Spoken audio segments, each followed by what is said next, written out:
नमस्कार मित्रांनो. हिमालयाच्या बर्फाच्छादित पर्वतरांगांमध्ये वसलेले भगवान शिवांच्या 12 ज्योतिर्लिंगांपैकी एक पवित्र धाम म्हणजे केदारनाथ मंदिर.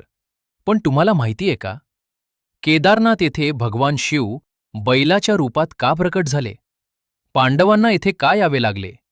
आणि पंचकेदारांची निर्मिती कशी झाली? आज आपण जाणून घेणार आहोत केदारनाथ मंदिराची अद्भुत आणि रहस्यमय कथा. व्हिडिओ शेवटपर्यंत नक्की पहा. महाभारताचे भयंकर युद्ध संपले होते. पांडवांनी विजय मिळवला होता.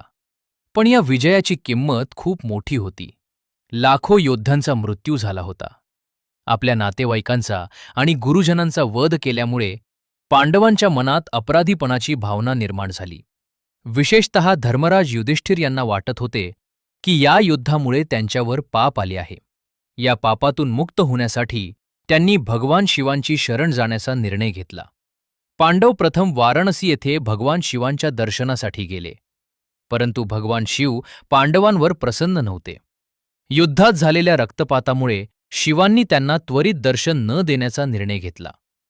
म्हणून ते काशी सोडून हिमालयाच्या दिशेनं निघून गेले. पांडवांनीही हार न मानता त्यांचा शोध सुरू ठेवला. दिवसामागून दिवस जात होते. उंच पर्वत, बर्फाच्छादित वाटा आणि कठीण प्रवास यांचा सामना करत पांडव हिमालयात पोहोचले. भगवान शिवांना माहिती होते की पांडव त्यांचा शोध घेत आहेत. म्हणून त्यांनी स्वतःचे रूप बदलले. ते एका शक्तिशाली बैलाच्या रूपात गुरांच्या कळपात मिसळले. पांडवांपैकी बलशाली भीमाला त्या बैलाबद्दल संशय आला. त्याला वाटले की हा साधा बैल नाही. त्यानं एक युक्ती केली. 2 पर्वतांमध्ये पाय पसरून तो उभा राहिला आणि सर्व गुरांना त्या मार्गातून जाऊ दिले.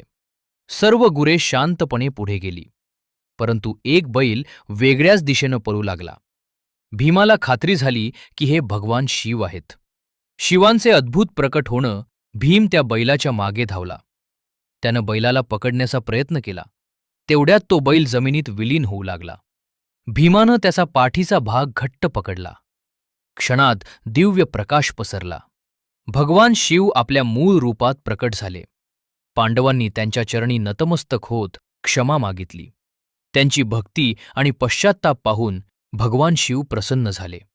त्यांनी पांडवांना पापमुक्तीचा आशीर्वाद दिला. असे मानले जाते की बैलाच्या शरीराचे विविध भाग हिमालयातील वेगवेगळ्या ठिकाणी प्रकट झाले. याच ठिकाणी पुढे पंचकेदारांची स्थापना झाली. पाठीचा किंवा कुबडाचा भाग केदारनाथ मंदिर, हात तुंगनाथ मंदिर, मुख रुद्रनाथ मंदिर, नाभी